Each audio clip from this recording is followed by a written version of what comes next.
पुस्तकाचं नाव स्मृतिचित्रे. लेखिका लक्ष्मीबाई टिळक. अभिवाचक वसुंधरा पर्वते. प्रकरणाचं नाव श्रीमती. दुसरा भाग. पुढे चालू. ती रात्र म्हणजे वैऱ्याचीच. दत्तू, मी आणि नारायणराव रात्रभर उभेच्या उभे होतो. बाहेर जहागीरदार उभा. मुंबई आणि आसपासची गावं इकडून माणसं मुलींच्या तपासाला यायला लागली. लहान मुली घाबरून गेल्या. कुणी पहिल्याच आजारी होत्या तर आता आजारी झाल्या. अशा एक ना दोन कितीतरी भानगडी. कुणाला चहा तर कुणाला कॉफी, कुणाला सोडा तर कुणाला मोहऱ्या, शेगड्या, गरम पाणी, रोटी, लोणी. काय लागेल याचा नियम नव्हता. माडीवरून खाली आणि खालून वर. पुन्हा पाहुण्यांची मनधरणी. कुणाचं समाधान करणं, कुणाला धीर देणं, कुणाला बाबा पुता म्हणून परत लावणं. एका रात्रीत माझे 20-25 रुपये वरच्या वर खर्च होऊन गेले. पुन्हा पोटात धडकी. तिथे श्रीधरराव गायकवाड मॅनेजर होते. एखाद्या लग्नाच्या वेळेला वडील माणसाला विचारावं की मुलीला अमके अमके मागतायत, द्यायची का तिथे? त्याप्रमाणे मला वडिलकीचा मान द्यायला ते आले. पेट्या किती लागतील, त्यांची लांबी रुंदी उंची किती धरावी, वगैरे वगैरे. मला तरी काय दगड कळत होतं. मी नुसती होला हो करीत होते. सकाळी साहेब आले. आजीबाई, तुम्ही मुली ओळखाल का? हो. त्यांची नावं सांगाल का? हो. पण कोणापुढे? पण माझ्या प्रश्नाचं काही उत्तर न देता साहेब निघून गेले. आता माझ्या उरात धडकी भरली. डोक्यात चक्र सुरू झालं. आता जर का नावं बरोबर सांगितली नाहीत तर काय होईल? पहिल्यांदा साहेबच माझ्या बरोबर होते. त्यांनीच मला नावं सांगितली. मला एकही मुलगी ओळखू आली नाही. नावं कसले मी सांगणारे? पण सुदैवाने नावं सांगण्याचा प्रसंगच आला नाही. माझ्या जीवाने सगळे अनुभव घेतले, पण अद्याप कधी कोर्टाची पायरी चढण्याचा प्रसंग आला नव्हता. पण 11च्या सुमाराला कोर्टाची आणि टिळक गेल्यानंतर पहिल्यांदाच जेजेची पायरी चढली. तिथे लोकगंगेला भरती आलेली होती. दाराशी मोटारी आणि बग्या यांची गर्दी उसळली होती. सायकलही असंख्य होत्या आणि पायदळांची तर काही गणतीच नव्हती. मला कुणी आळशी म्हणा नाही तर गचाळ म्हणा, पण माझ्या अंगावर समुद्रावर अंग धुताना जे लुगडं होतं तेच अजून होतं. माझा त्यावेळेला जसा पदर बांधलेला होता तसाच अजून होता. ते लुगडं तसंच ओलं अंगावर वाळलं होतं. माझ्या शरीराची घुसळण चालू होती. आधीच माझी मान हलते, त्यात हे वारं. मग काय विचारता? मी टांग्यातून उतरले आणि चिकीच्या बापाने मला उचलून आत ज्युरी पुढे उभं केलं. त्या गर्दीमध्ये मला एक जीवाभावाची एकच व्यक्ती दिसली आणि ती म्हणजे डॉक्टर गुरुबाई करमरकर. त्यांच्याजवळ मी जाऊन बसले. माझं नाव पुकारलं आणि ही थरथरणारी मैना पिंजऱ्यात अडकली. आता जबानीला सुरुवात झाली. तेच लुगडं, तोच पदर, दोन्ही हात कठड्यावर टेकलेले, जणू काही लक्ष्मीबेट डेरात घुसळायला उभे आहेत. सर्व अंग हालतंय, पाठीवर मोकळे केस लोळतायत, पुढे कठड्यावर मान आपटतेय. आता ऊत कापराचाच उशीर की हे वारं लागणार बोलायला. जबानीला सुरुवात झाली. पण त्या थाटात तोंडातून शब्दच निघेना. इतक्यात डॉक्टर गुरुबाई उभ्या राहिल्या. त्या म्हणाल्या की मला ज्युरीला एक विनंती करायची आहे. कृपा करून मला या बाईच्या मागे उभी राहू द्या. मी तिला कोणतीच सूचना करणार नाही, पण मागे राहून तिची मान जर धरली ना तर मग ती बोलेल. त्याप्रमाणे त्यांना परवानगी मिळून त्यांनी माझी पाठराखण केली. पुढे पाहते तो रावबहादूर आठवले. मग मला थोडा धीर आला. आमची प्रश्नोत्तरं येण्याप्रमाणे झाली. तुम्ही गेलात तेव्हा पाणी किती होतं? मुळीच नव्हतं. मुलींजवळ कोण कोण होतं? आम्ही दोघी. तुम्ही कशा बुडाला नाही? ते मी काय सांगू. पाणी कोणीकडून आलं आणि कोणीकडे गेलं? मला काही भूगोल वगैरे येत नाही हो, पण डावीकडनं आलं आणि उजवीकडे गेलं. ही झाली माझी जबानी. मुलींचे पुढले सोहळे पाहायला मी गेलेच नाही. जे मधला देखावा वर्णन करणं माझ्या शक्तीबाहेरच आहे. आया बहिणी दगडाच्या जमिनीवर धडाधड अंग टाकीत होत्या. नको नको ती आठवण सुद्धा असह्य होते. आमच्या घरी सुरू झालेल्या या मृत्यू सत्रातली पहिली आहुती ठोंबऱ्यांची.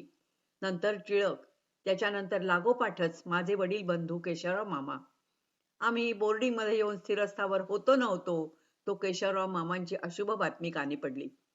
त्यानंतर आमची चिकी, मग भाऊजी, मग माझ्या व्याह्यांची बहीण, मग ज्यांना मी मुली आणि नाती समजत होते त्या 11 मुली. मनोरंजन मासिकाचे रावसाहेब मित्र, रेंदाळकर कवी, काकासाहेब मिरीकर, पंडिता रमाबाई, माझे व्याही अशी एकंदर 20-22 माणसं त्या 20-22 महिन्यात काळाने हिरावून नेली. मृत्यू छायेच्या खिंडीतूनच जणू आम्ही चाललो होतो. मधल्यामध्ये कोण उचललं जाईल याचा काही नेम नव्हता. टिळक जाण्याच्या आधीपासूनच चिकीला फारसं बरं नव्हतं आणि त्याचं मला एकसारखं वाईट वाटतं. माझ्या मागे काम धावत होतं आणि पुढे पोट धावत होतं. दिवाळीच्या सुट्टीमध्ये मुली आपापल्या घरी जायला निघाल्या. आपणही जावं असं चिकीला वाटायला लागलं. तशी चिकी फार हौशी मुलगी होती. फिरायला जाणं, वनभोजन करणं, चांदण्यात बसणं, गावाला जाणं या सगळ्या गोष्टी तिला आवडायच्या, पण तिच्या मनासारख्या तिला कोणी करू देत नसे. आता तिच्यासाठी आणि तेवढ्यातल्या तेवढ्यात असल्या धूमधडाक्यात पैसा आणि वेळ कोण खर्च करतंय? तिचा बाप इकडे तिकडे कुठेतरी कामाची धरसोड करीत फिरत होता. त्याने दुसरं लग्न केलं होतं. त्या आईकडे मला पुण्याला पाठव म्हणून ती सारखी माझ्या मागे लागली होती. या मायलेकीने कधी एकमेकींची तोंड सुद्धा पाहिली नव्हती. तेव्हा अनायसेच मुलींची सोबत होती म्हणून मी तिला पुण्याला पाठवलं. पण तिची चांगलीच हवापालट झाली हो. पुण्याहून ती आली ती आणखीच आजारी होऊन. आता बरीक माझं लक्ष तिच्याकडे गेलं. डॉक्टरांचं औषध तिला सुरू केलं, पण बैल गेला आणि झोपा केला याप्रमाणे ते झालं. दत्तू, बेबी रूथ यांनी तिची खूप काळजी घेतली. डॉक्टर पण रोज येत होते. तशी ती काही निजून नव्हती, पण एक दिवस मला म्हणाली, आजी, रोमन कॅथॉलिक लोकांचं मरण किती चांगलं. मेणबत्त्या, उदबत्त्या, फुलं. मला तसं मरण बाई फार आवडतं. चिके, तू मरो विरू नकोस हा. बघ तू मेलीस तर आजोबा तुला चांगला ठोक देतील, बेबी म्हणाली. खरं का ग आजी? स्वर्गात ते कसे मारतील मला? ते मारायला लागले ना तर मी टेबलाखाली लपेन. मरायच्या आधी तिने असा नाद घेतला की आजी आजी तू आपल्या हाताने मला न्हायला घाल. मला खूप काम होतं. मी म्हटलं चिके असं काय ग करतेस? तुला आत्या घालील न्हायला नाही तर बाई घालील. पण ती काही ऐकेना. ती म्हणे, आजी तुला काम असतं ग, पण मला तुझ्याच हाताने न्हाऊ घाल. तुझ्याच हाताने मला आवडतं. मग मी तिला रागारागाने न्हाऊ घातलं. कामाच्या बाईला तिने एका बाजूला सांगितलं की हे बघ माझ्या आजीचा बिछाना घालून ठेवीत जा आणि तिचं पाणी पिण्याचं भांड घासून ठेवीत जा. ती कामामुळे दमून जाते आणि तशीच काहीतरी खाते पिते आणि कशी तरी निसते. त्यामुळे चिकी माझी फारच काळजी घेत असे. माझीच असं नाहीये, घरामधल्या सगळ्यांच्याच ती फार उपयोगी पडायची. इतर मुलींच्याही ती खस्ता खात असे. ती फारच प्रेमळ मुलगी होती आणि लवकरच आपल्या गोड आवाजाने आजी येते हं, आजी मी लवकरच येईन असं म्हणत म्हणत तिने प्राण सोडला हो. तिचे ते शब्द अजून कधी कधी माझ्या कानात घुमतात आणि त्यामुळे फार दुःख होतं. औषधाचं बिल झालं 40 रुपये. मी ते डॉक्टरांना देण्यासाठी गेले, पण त्यांनी त्यातल्या 1 रुपयालाही हात लावला नाही. ते म्हणाले, आई तुम्ही तिच्यासाठी इतकी वर्ष इतकं केलं, मी तिला थोडंसं औषध दिलं, त्यात काय झालं? 9 महिन्यांची सांभाळलेली माझी चिकी 12 वर्ष मला सुख देऊन गेली. तिच्याबद्दल 15 जुलै 1920च्या ज्ञानोदयात खाली दिलेला लहानसा मृत्यूलेख आलाय. एका लहान प्रेमळ मुलीला 11 जुलै रोजी देवाज्ञा झाली. लहान मुलांपासून वृद्धांपर्यंत ज्या ज्या व्यक्तींचा या बाळाशी संबंध आला त्या त्या व्यक्तीला ही बातमी ऐकून चुकल्यासारखं वाटल्या वाचून राहणार नाही. जगाच्या थोड्याच दिवसाचा या मुसाफिराचं नाव सुभद्रा रामभाऊ धर्माधिकारी उर्फ चिकी. मुंबईला आम्ही जेमतेम 2 वर्ष टिकलो. आम्ही तिथे पचले जात नव्हतो आणि हे आमच्याही लक्षात येत होतं. पण एकालाही उघड उघड येऊन बोलायला धैर्य होईना. माझ्या प्रकृतीविषयी आता सगळ्यांना काळजी वाटायला लागली. तसं माझ्या प्रकृतीला काही झालं नव्हतं, पण या इतरांच्या काळजीने मात्र नक्की होणार होतं. मला काही होण्याऐवजी त्यांनाच मात्र आमचा खोकला लागला होता आणि तो सुंठी वाजवून कसा घालवावा याची ज्याला त्याला काळजी वाटायला लागली होती. जो कोणी मला भेटे तो म्हणे, आजीबाई तुम्ही हवा बदलायला जा.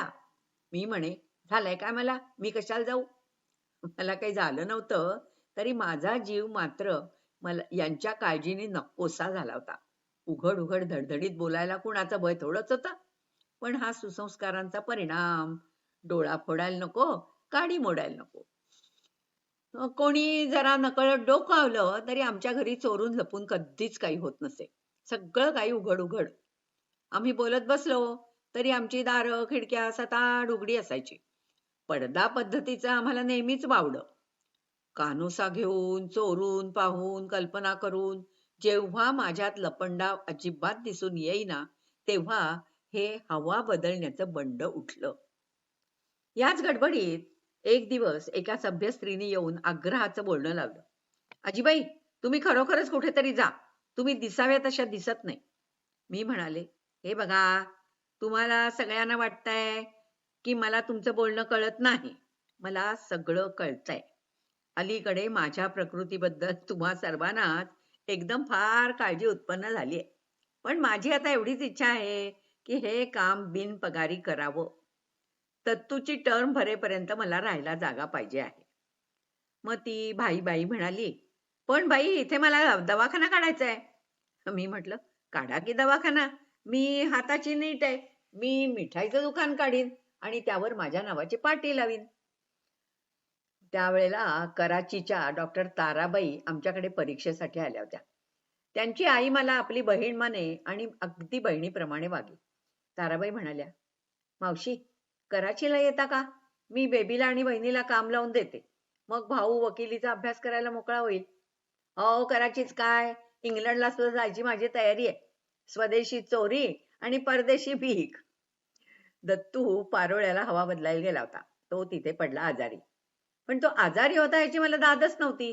ही मुलं ना मला काही सांगतच नसत. ताराबाई, पाटणकर, बेबी यांची पारोळ्याला तारा आणि पत्र येत जात होती. फळांची पार्सल जात होती. पण मला त्याची गंधवार्ताही नव्हती. इकडल्या हकीकतीची पत्र मात्र दत्तूला जात होती. परीक्षा झाल्यावर ताराबाई कराचीला गेल्या. त्याने तिथे जाताच मुलींच्या कामाची खटपट चालवली. दत्तूला बरं वाटू लागलं होतं, तर तो सहकुटुंब सहपरिवार परत आला. आता परत आम्ही एकत्र आलो. काळजी काय, ती खाण्याची आणि नाण्याची चुरली होती. बाकी आजार बिजार काही नव्हता. नाही म्हणायला लोकांनी आणलेला तेवढा होता, पण आता त्याला डॉक्टर काय करणार. लवकरच ताराबाईंचं पत्र आलं. परीक्षेच्या रिझल्ट प्रमाणे आम्ही त्या पत्राची वाट बघत होतो. एकदाचा निकाल लागला. ही परीक्षा म्हणजे आमच्या नशिबाची परीक्षाच होती. तीत आम्ही उतरताच वरचा वर्ग गाठला. ताराबाईंचं पत्र आलं की आमची व्यवस्था झाली. बेबीला पगार 130 रुपये, रुथबाईला 150 रुपये ठरवलाय आणि 30 रुपयाचं घरही पाहून ठेवलंय. तरी ताबडतोब तारेनी तुमचं म्हणणं कळवा. मग कराचीला तार गेली आणि आमची आवराआवर आणि बांधाबांध सुरू झाली. तसाच बाजार रहाटाही सुरू झाला. दत्तूची राहण्याची सोय त्याच्या सासूकडे केली. मी कामाला लागल्यापासून माझ्या अधिकाऱ्यांना कधी जेवायला बोलवलं नव्हतं, की कधी त्यांना वाढून काही पाठवलेलं नव्हतं. कारण मेट्रनच्या कामांपैकी हेही एक काम असतं असा समज झालेला आहे, पण तो मला माहित नव्हता. वाढून पाठवणे किंवा जेवायला बोलावणे यापेक्षा चोख कामाने आपले वरिष्ठ अधिकारी आपल्याला संतुष्ट ठेवता येतात अशी माझी समजूत होती. आता काय काम सोडायचं नक्की झालं आणि सगळी सोय तयारी जय्यत करून ठेवली होती आणि त्यामुळे मी आमच्या साहेबांना आणि मडम साहेबांना पहिलं आणि शेवटचं जेवायला बोलवलं. माझ्या स्वभावाच्या विरुद्ध, पण दत्तूच्या आग्रहामुळे मी जेवणाचा दिवस काम सोडण्याच्या बरोबर 1 महिना आधीचा धरला. जेवण संपेपर्यंत आम्ही कोणी कामाबद्दल काही बोललो नाही. सगळा वेळ मोठ्या आनंदात घालवला. मग साहेब आणि मडम साहेब निघण्याच्या वेळेला त्यांच्या हातात राजीनामा आणि 1 महिन्याची नोटीस ठेवली. राजीनामा अशा तऱ्हेने हाती पडल्यावर त्यांना मोठं आश्चर्य वाटलं. "तुम्ही कुठे जाणार? देव नाही तिकडे. या एवढ्या सामानाचं काय करणार?" "नाही, सामानाची आम्ही सोय केली." मडम साहेब म्हणाल्या, "मी तुम्हाला सर्टिफिकेट पाठवून देईन." "मला त्याची गरज नाहीये. माझं हे पहिलं आणि शेवटचं काम आहे. मी कुणाची ताबेदारी कधी केली नव्हती आणि यापुढेही करणार नाही." त्यानंतर नाताळची सुट्टी आली. तिकडचं काम पहिलीपासूनच सोडलं होतं. कराचीचं दुसरीपासून सुरू होत होतं. आम्ही नाताळामध्ये कराचीला जायला निघालो आणि दत्तू आम्हाला पोचवायला आला. बंदरावर आमची मित्रमंडळी पोचवायला आली होती, म्हणजे आम्हाला हारतुरे द्यायला नव्हती आली. कारण आम्ही असला काही पराक्रम गाजवायला निघालोच नव्हतो. पण सामानाची व्यवस्था करायला आणि मुलांना उचलायला ही मंडळी आली होती. बोटीने कर्णा फुंकला, ती आम्हाला पोटाच्या वाटेकडे घेऊन निघाली. आम्ही दूर सरकणाऱ्या मुंबईकडे आणि तिच्या काठावर उभ्या असलेल्या आमच्या मित्रमंडळींकडे अगदी आनंदाने बघत होतो. सागर शांत होता. पाण्याचे रंग मधून बदलत होते. आमच्याही मनात निरनिराळे विचार येत होते. जगाच्या दृष्टीने नसलं तरी आमच्या दृष्टीने कराची म्हणजे आम्हाला इंग्लंडच वाटत होतं. इतक्या दूरच्या परकीय प्रदेशात केवळ 3 मुलं आणि 3 बायका यांनी जाऊन 3 वर्ष काढायची होती. आम्ही एकीकडे आणि दत्तू एकीकडे. जवळ पुरुष माणूस नाही. तसे आमच्याजवळ 2 पुरुष होते, पण त्यांचा उपयोग पंक्तीचाच, संगतीचा मुळीच नाही. एक पुरुष होता 2.5 वर्षाचा आणि दुसरा पुरुष 1.5 वर्षाचा. स्वतंत्रता. टिळकांचं एक गाणं यावेळेला मला आठवलं. सांग कुठे पाहू तुला सखी स्वतंत्रते, जनी विजनी सांग कुठे रमशी सुवृते. फिरव मला दाही दिशा, कर मम अन्नान्न दशा, परी तू हो माझी एकदा, तुझ विण मज जगत सकल विकल भासते. प्रकरण समाप्त.